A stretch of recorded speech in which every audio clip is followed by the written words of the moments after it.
Lesson 3, Congruent Segments and Angles. By the end of this lesson, students should be able to 1. Define congruence in geometry. 2. Identify congruent segments and use notation correctly. 3. Identify congruent angles and apply angle congruence in problems. And 4. Use algebra to solve for unknown values in congruent segments and angles. In geometry, congruence means that two figures are the same size and shape. When two segments or angles are congruent, they are equal in measure. This is the symbol for congruence. If two segments are congruent, AB congruent to CD means AB equals CD. If two angles are congruent, angle X congruent to angle Y means angle X equals angle Y.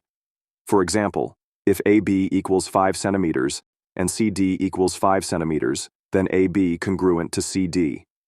If angle A equals 40 degrees and angle B equals 40 degrees, then angle A congruent to angle B.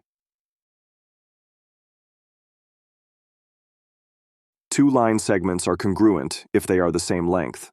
We often mark congruent segments with tick marks in diagrams. For example, if segments AB and CD both measure 8 centimeters, then AB is congruent to CD. Sometimes we use algebra to find unknown segment lengths. If segments AB are congruent to CD and AB equals 3x plus 2 and CD equals 20, we set them equal. 3x plus 2 equals 20. Solving for x, we get x equals 6. Two angles are congruent if they have the same degree measure. Angle markings, arcs, in diagrams show congruence. For example, if angle A equals 50 degrees and angle B equals 50 degrees, then angle A is congruent to angle B. If angle X is congruent to angle Y and angle X equals 4x plus 10, and angle Y equals 50, solve for X. So we set 4x plus 10 equals 50 and solve for X. Subtract 10 from both sides. Now we have 4x equals 40. Divide by 4 on both sides, and you'll get X equals 10.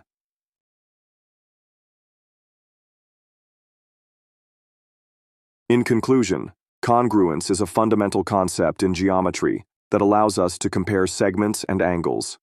Congruent segments have equal lengths, while congruent angles have equal measures.